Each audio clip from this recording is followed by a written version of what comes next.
Hello, you guys, and welcome back to another episode of That's My Personal Business. I am so excited. Today we have Hansen on the podcast. How are you, Allie? Hi, I'm good. How are you? Good. I'm so excited to have you on. For those that don't know you yet, could you give us like a little introduction on yourself? I'm a film wedding photographer in Richmond, Virginia. I specialize in in-home sessions when I'm not shooting weddings, and I have always leaned super documentary style, so that's how my work is looks, I guess. I'm obsessed with like, for those that aren't watching video, I'm like, you have 10,000 cameras behind you. Like so many. I do, and there's more. They don't all fit on my shelf. I have a lot of cameras. I recently got rid of, or I donated to a camera shop that repairs film cameras. I donated all the like inoperable ones so that they can use them for parts for cameras that can actually be recycled and like work. Oh, wow. But yeah, they're all operable now that I got rid of the rest, other than a few really, really old Polaroids, like the original land Polaroids. Oh But my yeah. gosh. Wow. Okay. Wait. So I'm like, so many questions, even just how many do you have? When I counted before I donated, which was a few weeks ago, it was 45 or 46. But then I got rid of a couple. And they're mainly film cameras. I have three digital cameras, and the rest are film cameras. That's Um, so cool. yeah, and so I most of them have roles in them that I've been shooting for months because like it all depends on what camera I pick up. So sometimes I literally don't see the photos for a long time because I'm always like picking up a different camera for my personal work anyways. I love that though. It's like such a cute little surprise. Yeah, and I like having so many cameras because keeping a camera in every room of your house means that when something, that you want to document happens, you don't have to pick up your phone because there's a camera right there. Wait, that's Um, such a cute idea. Yeah, so I keep a camera in every room, even the kitchen, because you never know when your partner is going to be really cute when they're cooking. That's adorable. Wait, this is the cutest idea. I'm like, I do not have 40 something cameras, but I'm like, I'm gonna have to put You, one you in probably have enough here. to spread them out Yeah, I'm into. like, I live in New York. I have a one bedroom. We have three cameras. Like, we can make Yeah. that happen. Okay, so many questions for you that I got totally sidetracked by the amount of cameras you have. But I know you recently relocated, right? Where did you move from? Yeah. I'm not sure if it's considered recent anymore, but I moved to Richmond, Virginia from Birmingham, Alabama in May of 2022. So it's been about a little over a year and a half. Um, and yeah, I came from Alabama Amazing. And how long were you in Alabama? my whole life. Um, Oh. yeah, me and my partner decided we wanted to move and we couldn't agree on where to move to. So I was like Googling where to live in America. And when Richmond came up on one of the lists, I said, "What about Richmond?" And he was like, I have friends there. I'd go there. And I was like, "Are you serious? Because I'm going to start planning it right now." And he was like, "Yeah, let's go to Richmond." So I planned it for 12 months. And when I got here, it was completely blind, like hadn't seen my apartment, hadn't seen my neighborhood, and thankfully I loved it. So it was very not impulsive since we planned it, but Hmm. I guess the decision was very, all right, let's just do it. And it was very scary because we made that decision pretty much as soon as my career started taking off in Birmingham. So I was like, shit, is this a mistake? Because I was planning to leave anyways, right when things were picking up. But I also felt this like gut feeling inside myself that if I wanted my business to grow the way I really wanted it to, I had to get out of Alabama.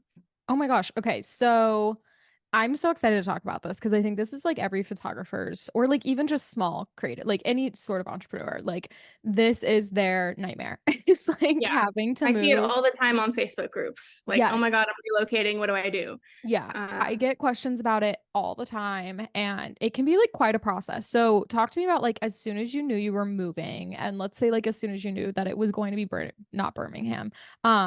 Why did I just Richmond. blank on Richmond? You're I'm like, good. I know where you are, but I don't know You're why my good. brain just totally blanked. As soon as you knew it was going to be Richmond, was that like a scary thing? Was it more exciting than it was scary? Like, how were you kind of feeling? I definitely sort of second guessed my decision a lot in the beginning because, okay, we literally decided, I think it was 13 months exactly before Wow. we actually left. So I would say the first few months I was really second guessing myself, especially because I was so booked up in Alabama. I was so busy. I was building more and more traction in Alabama, and I knew that I didn't want to come back necessarily. So that was kind of stressful because I also knew that I'm really big on strategy and stuff. And I knew that I just didn't think it would make sense to start marketing 12 months out. Like, I just thought that wouldn't serve me in any way. It was way too soon. So the first few months of knowing we were going to move, I sort of did a lot of research, very like sneaky research. I was like, all right, who are the photographers in the area? What's the scene like? What kind of people, are being photographed? What kind of shoots? Blah, blah, blah.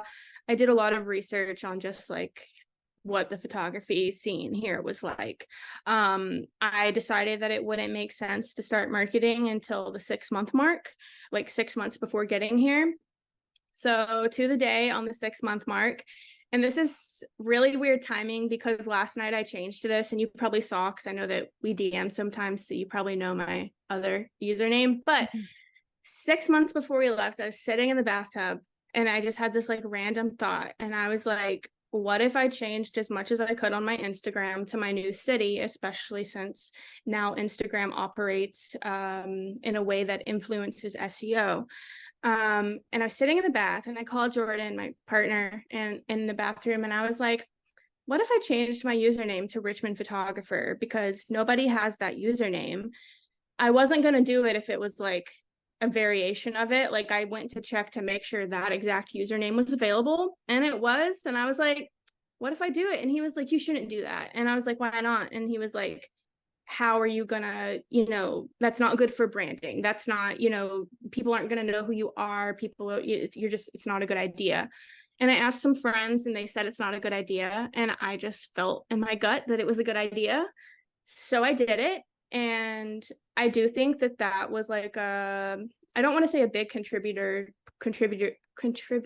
to establishing my place here, but I definitely think that it helped because obviously not everybody can do something like that because most of those usernames for cities are taken, even though they're Yeah. like active accounts, which is why I thought that it felt so kismet because I was just like, what if I did that? So I did against everybody's advice, and I think that I proved them all wrong. Like, even my husband was like, all this time later, he was like, damn, that was a really good idea. And it was last night, actually, when I was laying in bed and I was thinking about how I'm doing this podcast with you. And I had just done another podcast and I have future ones on the books. I was like, you know what? I've like more than established myself here. I've also sort of realized how much I'm going to be traveling. I don't think it's important for me to have that as like my username anymore. It is, I don't know why I did that, but you know what I mean? Yeah. I don't think it really matters anymore. I think that I've established my place in the photo world, and now it's important to be known as Allie because that's very much my brand. So I actually changed it back last night. So I didn't want to like Wow. your listeners if they're like, wait, but it's Allie. Yeah, I literally changed it last night because I was like, I don't want, if Eden like tags my name, like then later I change it and then it'll be, something that's not my username anymore. So Mhm. it was scary. And when I did it, I showed it to Jordan. He was like, are you sure that's a good idea? And I was like, I think that it's fine because I've been fine since before I got here. Mhm. But I would say to people relocating, it's a good example of how to think outside the box, like, and also against everyone else's advice. If you feel something in your gut is worth trying, that's a good example, I feel like, of just do it. And it did feel kind of stupid in the beginning. And like sometimes it still felt stupid. It was like, damn, I bet people are like, why the fuck is that her username? But it honestly benefited me so much. And I just think that you should go with your gut when you feel things like that. So I did that 6 months before I left. And then I was fully booked in Alabama up until when I knew we were leaving. So I had the advantage of not needing to advertise in Alabama for Mhm. those last 6 months. So I changed everything. I'm a really big SEO person. Like, I'm really good at it. I do it all myself. And I changed all of the back end stuff for my SEO, went ahead and changed it for Richmond, changed all my social media to Richmond. even though I was shooting and posting in Alabama, I was tagging Richmond. I was using only Richmond hashtags. I was spending probably 20 to 25 minutes a day interacting with people I found in Richmond. Like I would search Mm. through local artsy hashtags. Like I would search through the local college's art school hashtag, find people posting selfies, posting outfits, comment, get their attention. They already were like, who the fuck is Richmond photographer? So it makes them go to my page and look. I gained a lot of like brand awareness and followers, I feel like, just through interacting with people who lived here and also acting like I already lived here. Of course, if somebody asked, I was like, yeah, I'm not there yet. But I just treated my social media presence like I was already here. I still remember the night that I got my first booking here. It was, I think, 3 months before I got here. Oh, and the other thing, in Alabama, I was definitely cheaper, like, Mm-hmm. and certainly nobody in Birmingham is charging, the prices that I charge here now. That was another scary part of locating, but also something I would tell people is use relocating to your advantage. If you go ahead and set your prices what you actually want to be making when you relocate, nobody is ever going to know you as the cheap photographer. No one's ever going to Mm. come back and be like, but wait, you used to charge this. So I would say that's one way to put a positive spin on relocating is you have this opportunity to completely redo your entire what you're known for, what your pricing is, Mm. what your branding is, who you are, all these things. So I set my prices to a very scary number, but I knew that it was what I needed to make, especially to live here. And so when I got that first inquiry, they booked almost right away, which shocked me because the price I had set for myself, I was like, there's no way anybody would pay this. And at the time, I wouldn't have paid it. I would pay it now. I pay photographers that now when I hire them. But, back then I was like, nobody will ever pay this. I wouldn't pay it. She booked, she paid like it was no problem. She didn't care that I wasn't there yet. And I posted on Instagram that I had gotten my first booking in Richmond. And I swear after that, the inquiries just started flowing Rolling in. in. And of course, I was still actively like working on my SEO and Instagram presence every day and stuff. Oh, and I had joined a lot of Facebook groups, like local Facebook groups, which most don't allow advertising, but there are still sneaky ways that you can, insert yourself into Yeah. the conversation and let people know that you're a photographer. Can you expand on that a little? Like, what does that look like? Because I'm like, Yeah, Facebook groups used to, like, I think about when I started like nearly 10 years ago, and like Facebook groups were easy peasy. Like, people would post in them and be like, I'm looking for a photographer. And you could very easily be like, oh my gosh, yeah, yes, hi, that's me. You could even post. Like, there weren't really rules in Facebook groups back yeah, then, whereas now people are way stricter. So how yeah. did you like use them to your advantage? So I would look for conversations where it would sort of be relevant for me to say, like, as a photographer, or as someone Mm. with photography experience, or if someone was posting, looking for friends or looking for, all the things people post for in these Facebook groups, I would find a way to put it into the conversation. Oh yeah, my name's Allie. I'm a photographer, but not be like, here's my website, Mm.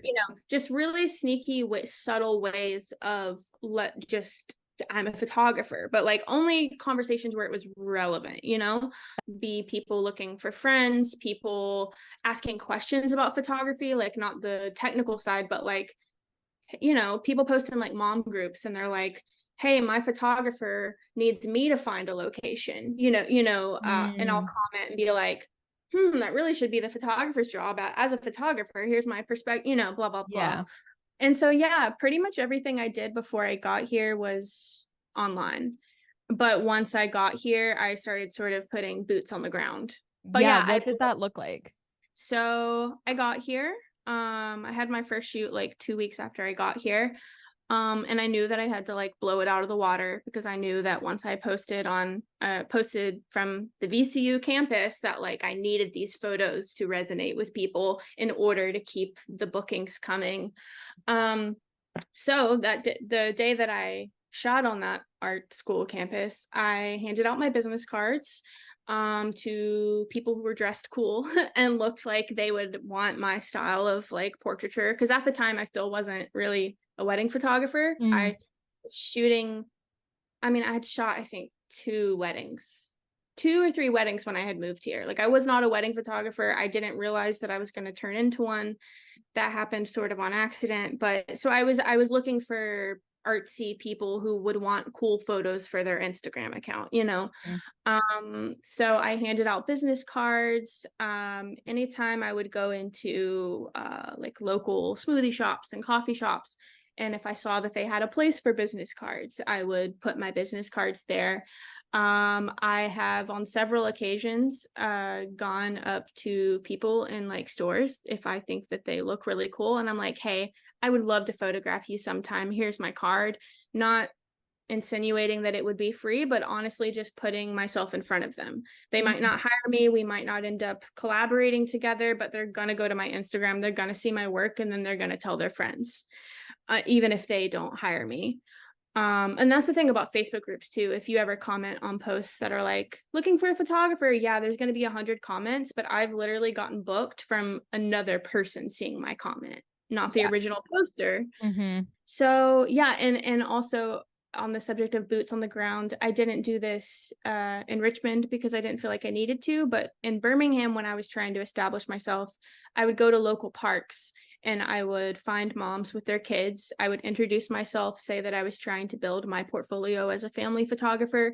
Can I take some photographs of you guys right now? You'll get them for free, but the trade-off is, they'll be used in my portfolio, which of course that's sort of like now in hindsight, that can be like hit or miss as far as if that's a good idea, because that means there's not a contract in place, there's nothing protecting you. But mm. I did it and it really worked for building my brand in Birmingham. And if I felt like I needed to do something like that here, I would have done it the same way that I did that on the like college campus. I love that perspective of like, I don't know. I think that we've gotten so wrapped up in like the digital age that people forget and or are scared of. Like, I'm terrified of talking to strangers. Like, it is literally my nightmare. I And am too, but the adrenaline, like, yeah, the yeah, adrenaline really carries you through. And I think it like people does. need to like be reminded of that like before social media was a thing, before we had all these hashtags, before, Yeah. we had this like tool at our disposal, this was how you kind of got out there. Like this was what DMing is now. It was talking to strangers and it's still something that works. And I think about that all the time. Like, let's say, I'm lucky because I live in a big city, but like most people could literally go somewhere cool, like a cool location in their town or their city with their camera and probably find like 10 couples that they could be like, Yeah. hey, can I take a couple photos of you? And that's 10 separate couples that you now have in your portfolio. And Yeah. so I love that idea of boots on the ground because I think sometimes we kind of stop at the digital frontier and then we're like, that's enough. And if that's not working, I'm just going to kind of quit trying to do anything new. That's what I see. And I mentor a lot of photographers like one-on-one sessions. And that's a huge problem that I see is that it's like people can't think outside the box of social media. And as someone who built my business pretty much because of social media and because of SEO, yes, the digital side is important, but I don't think people really understand just how important the other side of it is too. People say that it's outdated to do all these in-person things, and it's not. People appreciate it. It's refreshing to people to human to human interaction instead of everything being online.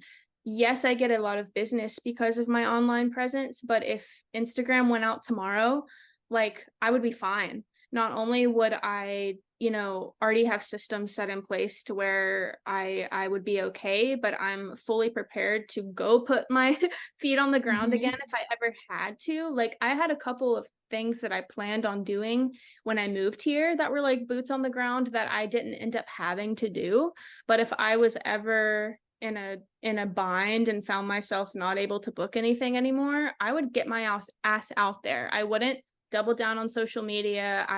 I mean that's assuming my SEO is still like solid, but I would think outside the digital box. There's so much that you can do in person that other photographers are not willing to do, and that's an advantage for the people who are willing to put themselves out there. And like, yeah, it's scary. Yeah, somebody might say no or might be rude to you, or I haven't had that happen. It can certainly happen, and I think you should be prepared for that. But anyone who would be rude or anything like that, they're in the minority. Most people will just, if anything, politely say go away, and I certainly think there's a difference in strategies to put yourself out there in person versus solicitation. Like, obviously don't be a solicitor. There are ways to make sure that you're not necessarily doing that. You're not a door-to-door salesman. We don't want to do that.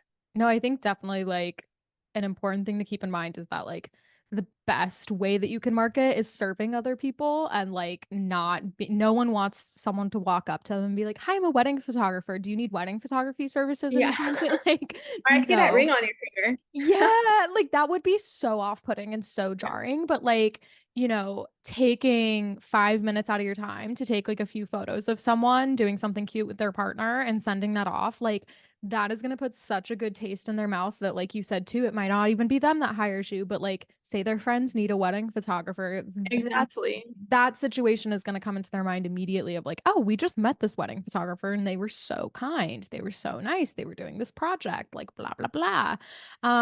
So I love that idea of just like I'm gonna boots on the ground is gonna be like the catchphrase of this podcast episode, but I love it. I think that it's important for photographers to realize that this is a long game. You just said something that made me think about that. But like, you have to keep going, specifically, in my opinion, on the in-person side of things. Mm-hmm. I would have kept, and I mean, I still kind of keep going. I don't need it. I'm booked out for the entire year. I'm working on 2025 now, but I'm still doing little things every day that I honestly probably don't have to do. But it's about brand awareness, so that even if someone isn't hiring me right now, they're going to hire me next year. They're going to hire me the year after because they're going to remember me. And Yeah. I think that's a big benefit of like boots on the ground too. Definitely paired with social media is that you're not looking for instant gratification. You're looking at this as a long game. Like, you're building your presence in the city or cities that you're wanting to work in, so that when people do need a photographer, you're the first person that they think of. I love that. What are the day-to-day things that you do now to just kind of like upkeep brand awareness? What does that look like for you when you're So booked out? I still carry business cards with me everywhere I go. I definitely forget about them a lot. Like, I'm definitely not super focused on giving them out. I don't give them out every day like I used to. But if I'm checking out at a restaurant, I'll attach my card with a really nice tip on the receipt to the server. Mm, I will still put up business cards when I think about it. Like I said, I don't always think about it. If someone has a camera like with them, like not a phone camera, you know what I mean, a real camera yeah. out with them, I'll introduce myself just for like networking sake, and I'll be like, "Oh, my name is Allie," like blah blah blah. And especially in Richmond, a lot of the time people are like, "Oh yeah, I already follow you." Like, but it's cool to like connect with people, like even people Mm, that are not necessarily gonna hire you. Um, on the back end of things, I work on my SEO every single morning. Like, I update my website every morning, which sounds crazy to some really? people, but it is part of my secret sauce. I feel like I'd keep my website up to date by the day. And it's not hard because I update it every day. It takes 5 minutes every day, you Yeah, know? what are you changing on it every day? Like what does that look I'm like? making sure that my photos are still up to date. Sometimes, as someone who's like constantly changing my mind, I'll move around photos. I'll be like, oh no, Mm, this photo would grab someone's attention sooner if it was here instead of here. mm-hmm. Um, and I feel like a lot of people don't know this, but Google prioritizes websites that are active. Mm, So it actually works in your favor with SEO if you are doing at least something on your website every day.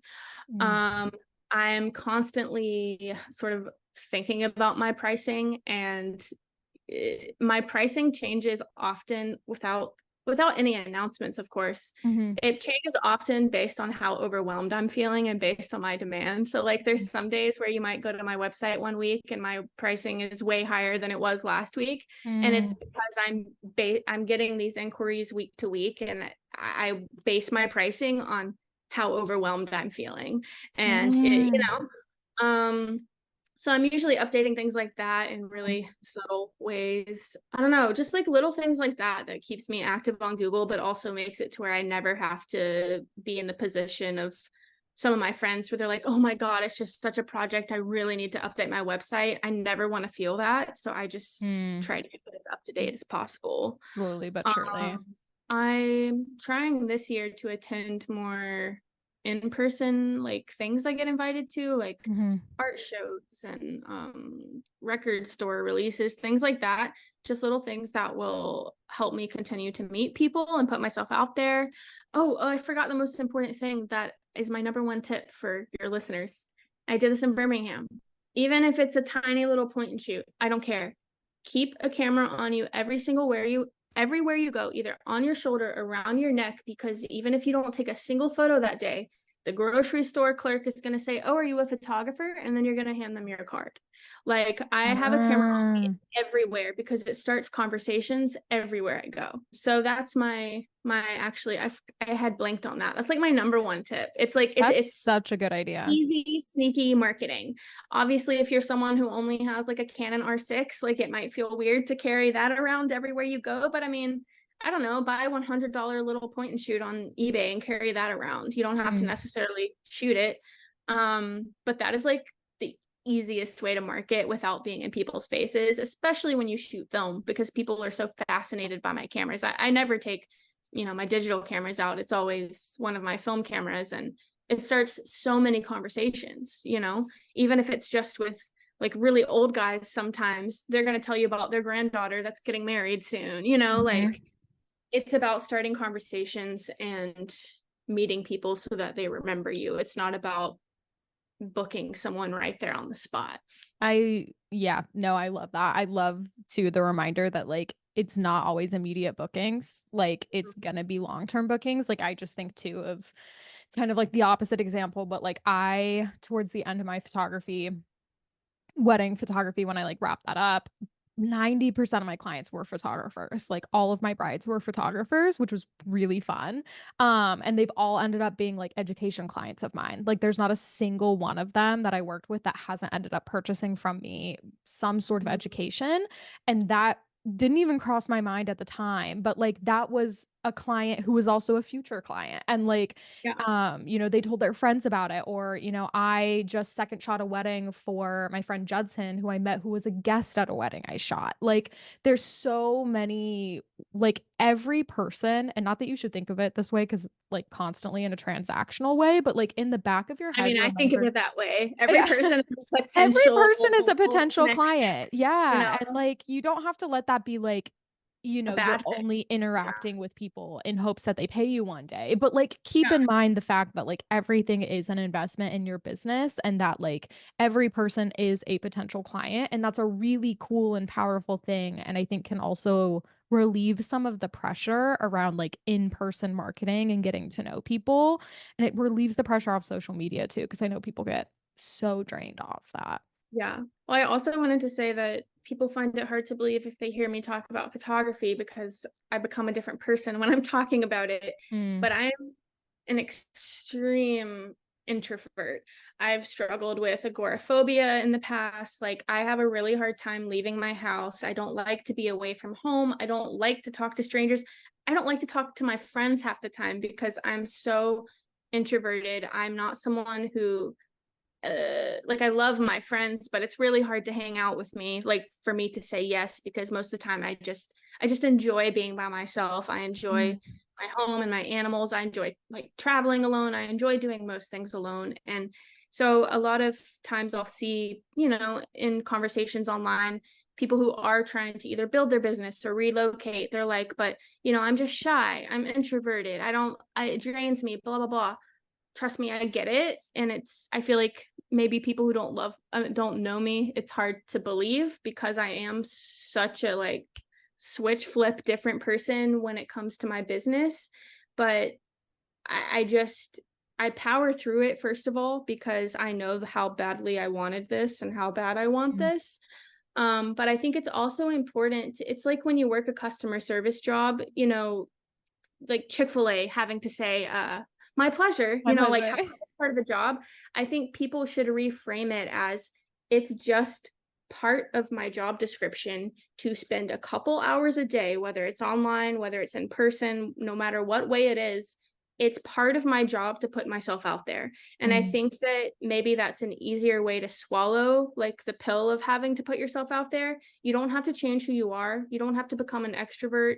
You don't have to pretend to be somebody that you're not. You just have to put on like this little hat when you're clocked in Mm-hmm. and do these few things that they don't have to define you as a person. It's not sacrificing who you are. It's just a part of how you run a business. And that's something that's really helped me is, you know, I can still be introverted and still be a recluse and all these things. And it doesn't mean that I'm faking it when I'm talking about my business or doing business things. It just means that it's part of running a business. Mm-hmm. And I know that's one thing a lot of photographers struggle with is just, especially if they're introverted and shy and have anxiety and all these things, it is hard to put yourself out there. But once you do it a few times, first of all, adrenaline really does kick in. Mm-hmm. And then it really does become second nature, especially when you get rewarded for it. It's like when you give your dog a treat and it starts associating, you know, all these positive things.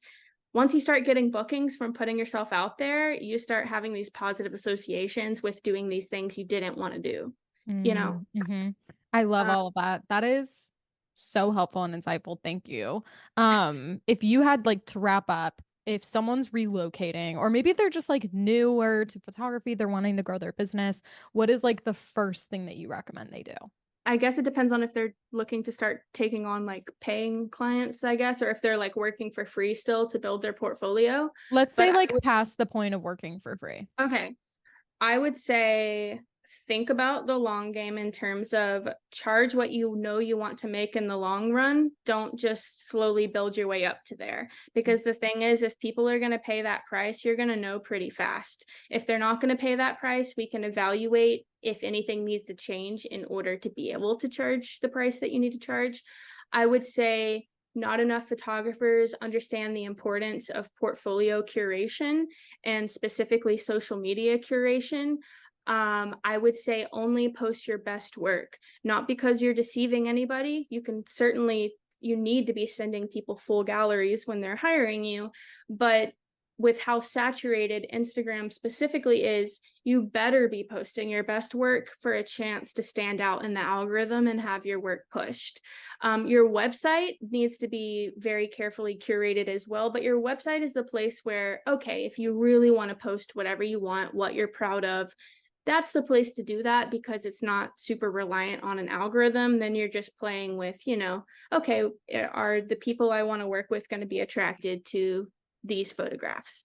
Whereas on social media, not enough people sort of swallow their pride and say, hey, I'm going to post what I know is going to get me more clients instead of just what I love, because sometimes there are photographs I absolutely love and I'm still proud of them, but I know that because of the way the algorithm works, they're not going to get pushed if I post them or if I make it the cover photo. Just making little sacrifices like that, that sort of turn off your artist brain for a second, turn on your business brain, and then you can focus on the artist side of it. And then continuing to show up.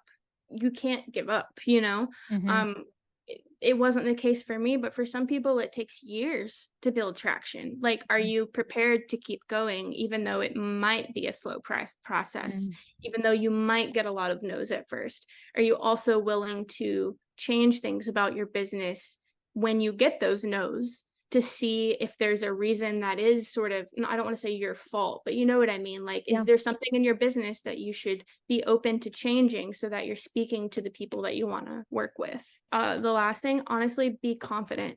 I'm confident now, but when I was confident in the beginning, I was faking it till I made it. Like, I Mhm. swear by doing that because it really did build my own confidence to just like sort of tell myself every day how confident I was by how assertive I was when talking about my brand and my business with other people. Be confident even if you're not feeling it yet, because I promise the confidence, the real confidence will follow. And people are attracted to confidence. They trust confidence. They're Mm. more likely to hire someone who seems sure of themselves, who isn't putting the ball in their court saying, well, if you could you afford this, or what kind of photographs, you know, you send me some photographs of what you want. Like, Mm. People are attracted to people who are going to tell you exactly how it's going to be because they're the expert at this thing, versus having to make the client think about any of it, if that makes sense. No, that totally makes sense. Thank you. Like, this was all so incredibly helpful, Allie. I know everyone's gonna like love listening to this. Thank you so much for coming on. Yeah, thank you. It Oh was my great. gosh. Well, we'll obviously link everything in the show notes, but for like, can you tell us where everyone can find you on the internet? Yeah, my work Instagram is Allie Hansen Photo now. Mm-hmm. I post a lot of my personal work since I'm always shooting on my personal page, which is Allie Bamian. I think that's a very clever pun. Um, and then my website is alliehansenphoto.com. Incredible. Okay, well, we'll link that for you guys in the show notes, but thank you so much, Allie, for coming on.